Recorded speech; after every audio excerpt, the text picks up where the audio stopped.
বন্যার কবলে ধর্মনগর মহকুমা জুড়ি ও কাঁকড়ি নদীর জল বিপদ সীমানার উপরে চলে যাচ্ছে। প্রত্যেক সাই বিষ্ণুপুর সহ ভারত বাংলা সীমান্ত লাগোয়া গ্রামগুলিতে বন্যায় ব্যাপক ক্ষয়ক্ষতি হচ্ছে। কদমতলা ধর্মনগর সড়কের সোনারপাশা এলাকা প্রবাহিত রাস্তার জলের তলায়, কলেজ রোড শহরের রেল কলোনি ও বন্যায় আক্রান্ত মহকুমা প্রশাসনের তরফ থেকে বিভিন্ন জায়গায় রিলিফ ক্যাম্প বসানো হয়েছে। স্পিড বোটে করে মানুষজনকে বাড়িঘর থেকে বের করে আনা হচ্ছে। বিষ্ণুপুরে প্রায় শতাধিক পরিবার বন্যায় আক্রান্ত। রবিবার এলাকা পরিদর্শনে যান কদমতলা ব্লকের বিডিও অনিমেষ দেববর্মা। ইচ্ছাইলাল ছড়ার টুলগাঁও স্কুলে ও মাদ্রাসায় আশ্রয় নিয়েছে বন্যা আক্রান্ত বেশ কিছু পরিবার। উত্তর জেলা পরিষদের প্রাক্তন সহকারী সভাধিপতি বিশ্বজিৎ ঘোষ বন্যা কবলিত এলাকা পরিদর্শনে যান। বন্যাক্রান্ত মানুষজনের সাথে কথা বলে ত্রাণ ও আটকে পড়া মানুষজনদের দ্রুত উদ্ধারের জন্য প্রশাসনিক আধিকারিকদের সাথে কথা বলেন ও কদমতলা সামাজিক হাসপাতালের ইনচার্জ সন্দীপ দেব ও সেখানে গিয়ে তাদের স্বাস্থ্য পরীক্ষা করে ঔষধ দেন। অবিরাম বর্ষণে যোগাযোগ ব্যবস্থায় বিঘ্ন ঘটছে। ইতিমধ্যে উত্তর জেলা প্রশাসনের তরফে হেল্পলাইন নাম্বার জারি করা হয়েছে। ভানুচন্দ্রের রিপোর্ট, আসাম প্রাইম নেটওয়ার্ক। অতি বৃষ্টিতে আমাদের বিষ্ণুপুর গ্রাম পঞ্চায়েতের 5 নং ওয়ার্ডে আমরা এসেছি। পুরোটা এলাকা জলমগ্ন হয়ে গেছে।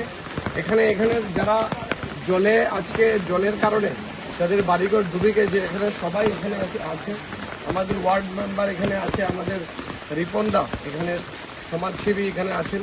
আমরা সবাই ওদের সাথে আছি, পাশে আছি। সরকারি ব্যবস্থাপনার ব্যাপারে আমরা উদ্যোগ গ্রহণ করছি।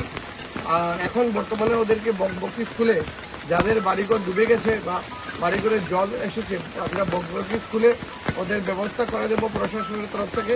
এবং আমরা বিশ্বাস করি যে এই পরিস্থিতিও আমরা কাটিয়ে উঠব, এই পরিস্থিতিও ঠিক হবে। এলাকায় অনেক ক্ষতি হয়েছে।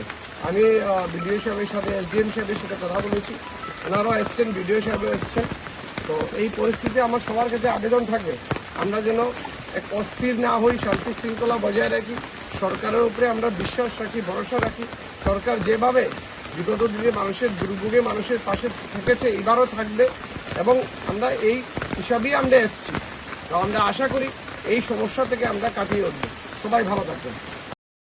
কে লাগে আপনারা আইছেন এখানে? চলে আমরা তো বাড়ি করে নিচে সব বাসাই প্রশাসন লুকাইছিল এখানে? এখানে তো আইয়া গেছেন সকালে। ও, তা খাওয়ান টাউন কি তারা দিচ্ছে আপনাদেরকে? খাওয়া দাওয়া দিচ্ছেন। আর কখন কারা আইলো এখানে? তখন তো আইছি আমাদের কোন জায়গা হসপিটাল ব্যবস্থা হয়েছে। আচ্ছা, কি দিল আপনাদেরকে? আমাদেরকে ঔষধ দিচ্ছেন আর স্যালাইন দিচ্ছেন।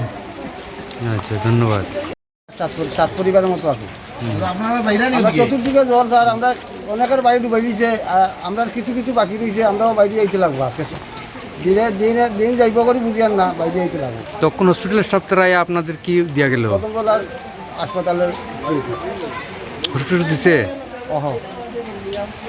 নার লাগিয়া যে বাড়িঘর উদ্বস্ত হয়েছে, এগুলারে আমরা 2টা শিবির করছি। এখানে 8-10 পরিবার আছে, আর টুলগাঁও স্কুলেও 8-10 পরিবার আছে। এটার নাম কি? জায়গাটার নাম? এটার নাম পশ্চিম ইটাই লালচড়া মাদ্রাসা, 5 নম্বর ওয়ার্ডের মাদ্রাসা। হ্যাঁ, আর এখানে কদমতলা স্টাফ আইছে, মেডিকেল স্টাফ। এখানে ওষুধ তারা আইয়া দিচ্ছে, যাচ্ছে।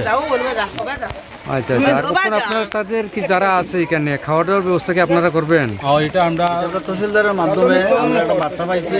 আমরা কইছে যে পঞ্চায়েতের তরফে তারা খাওয়া দাওয়ার ব্যবস্থা করে দেওয়া লাগে, তারা এটা দেখবে।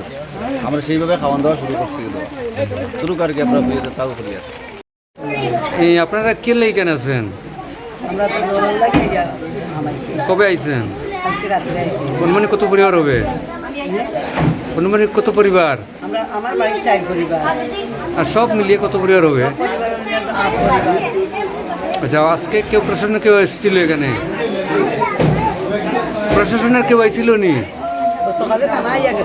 আচ্ছা, কখন কে আইলো? তারা কি করলো? আইয়া কোন জায়গা ডাক্তাররা? কোন জায়গা থেকে আইসে এরা?